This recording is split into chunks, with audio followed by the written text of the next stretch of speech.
नमस्कार, आप देख रहे हैं अब तक टीवी न्यूज चैनल। मैं हूं आपके साथ खुशबू। परशुराम सेवा संघ के राष्ट्रीय अध्यक्ष कमलेश तिवारी ने राष्ट्रीय डायवर्जन और किसानों से जुड़ी समस्या को लेकर सरकार पर गंभीर सवाल खड़े किए हैं। उन्होंने कहा है कि किसानों के डायवर्जन ई-केवाईसी सत्यापन में जहां केवल 24 से 48 घंटे लगने चाहिए, वहीं तहसील स्तर पर यह प्रक्रिया 1 से 2 महीने तक लटकाई जा रही है। इसके साथ ही उन्होंने धान खरीदी को लेकर भी सरकार को घेरा। कमलेश तिवारी ने कहा कि किसान धान खरीदी केंद्र पर 2-2 और 4-4 दिन तक लाइन में खड़े रहते हैं, फिर भी खरीदारी नहीं हो पाती है। अगर खरीदारी हो भी जाती तो भुगतान में सरकार 2 से 3 महीना लगा देती है, जबकि किसान को भुगतान 24 से 48 घंटे में मिलना चाहिए। इन्हीं सवालों के साथ उन्होंने सरकार से जवाब मांगा है। आइए सुनते हैं कमलेश तिवारी जी ने क्या कहा। क्या नाम है सर आपका? मेरा नाम कमलेश तिवारी है। कहाँ से आए हैं सर आप? मैं श्री परशुराम सेवा संघ का राष्ट्रीय अध्यक्ष हूँ। जी जी,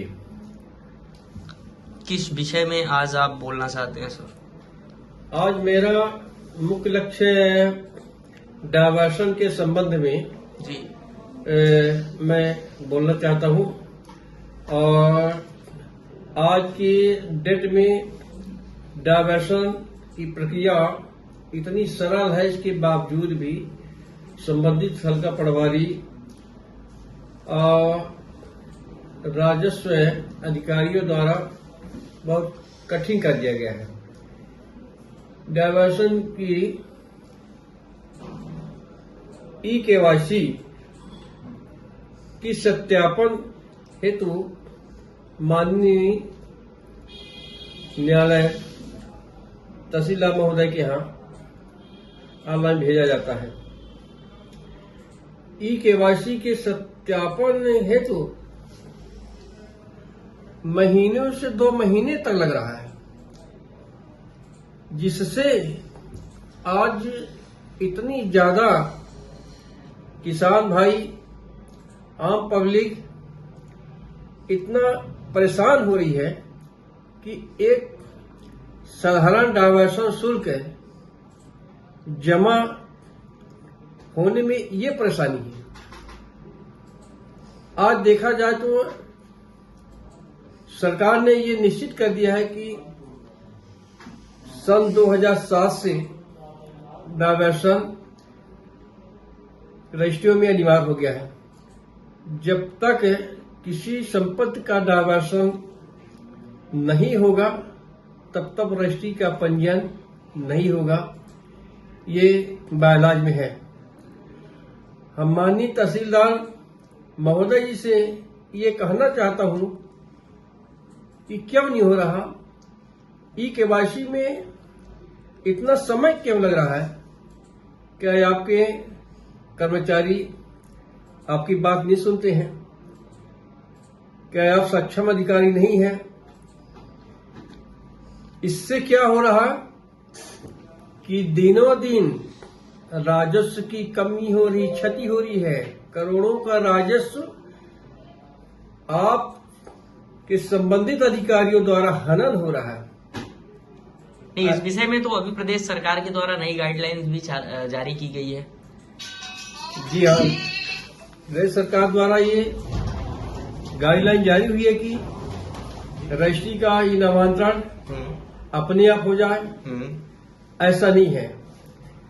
रजिस्ट्री का नामांतरण में खसरे की कॉलम नंबर 12 में जी कैफियत में कब्जा कॉलम में नाम डाल दिया जाता है जी किंतु खसरे के कॉलम नंबर 3 जहाँ भूस्वामित्व का कॉलम होता है, वो कॉलम पूर्व भूस्वामी का दिखता है, नया खरीदार क्रेता का नहीं दिखता है जी। ऐसा क्यों?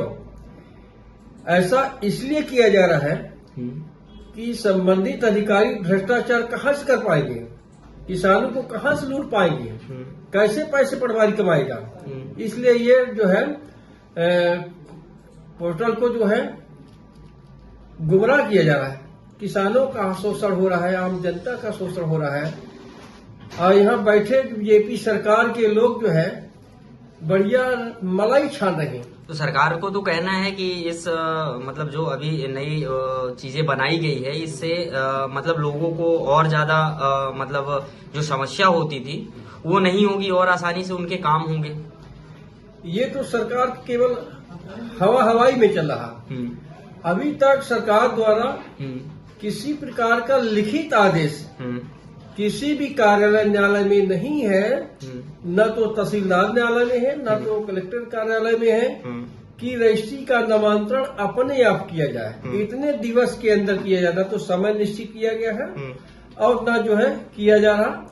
जिस दिन सरकार द्वारा ये गाइडलाइन जारी हो जाएगी लिखित में कि रजिस्ट्री का नामांतरण 30 दिन में कि 45 दिन में होना अनिवार्य है, और कॉलम नंबर 3 में डायरेक्ट जो है खसरे में खरीदार का नाम आना चाहिए। यदि ऐसा नहीं होता है तो किसान, मजदूर, आम जनता परेशान है। न तो कोई शासन का लाभ ले सकती है, न तो बैंक से लोन ले सकता है, कुछ भी नहीं कर सकता है।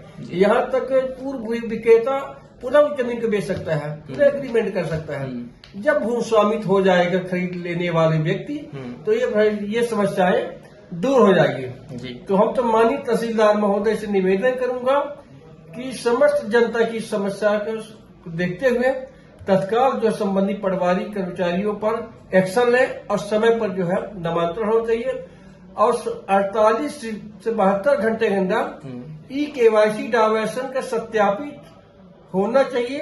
यदि ऐसा नहीं होता है तो हमारा परशुराम सेवा संघ उग्र रूप में तहसील कार्यालय का घेराव करेगा और उस पर जो है त्वरित कार्रवाई की हेतु ये सरकार को पत्र लिखेगा।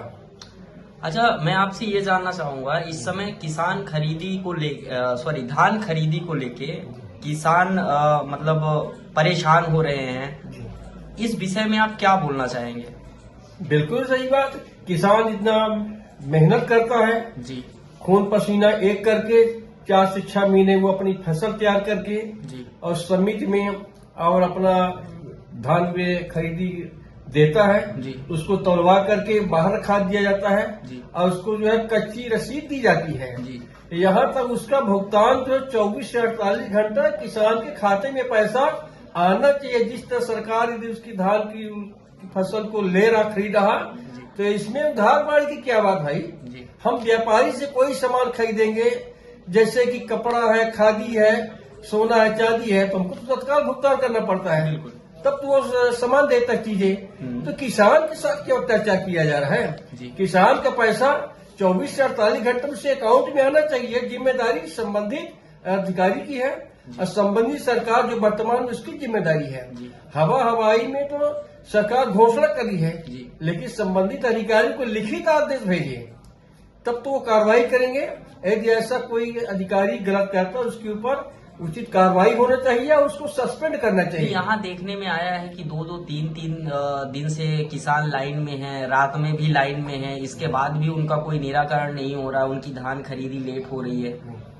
बिल्कुल सही बात। किसान तो इतना व्यापक रूप में परेशान है कि उनकी जो पूरी धान के तौलवा लिया जाता है और उसमें भी जो है उसके धान को कम तौला जाता है।